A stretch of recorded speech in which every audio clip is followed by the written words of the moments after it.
Father, I thank you for your protection and guidance over my family and for leading us in the path of life and godliness in the name of Jesus.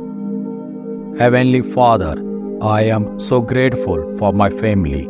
I know that we are not perfect, but we are striving to follow you with all our hearts.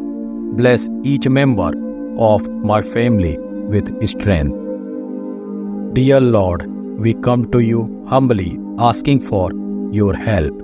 Our family is going through some tough times and we need your guidance. Please bring us closer together as we navigate through these challenges. God of love, we ask for your help cultivating unity and love within our family.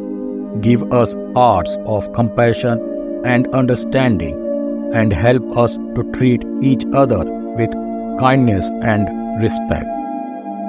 Lord, thank you for providing us with our daily bread. Your word says, you shall bless our bread and water and take sickness away from us.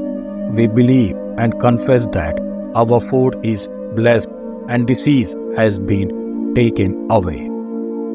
Dear God, I thank you for always keeping my family safe and protected from harm.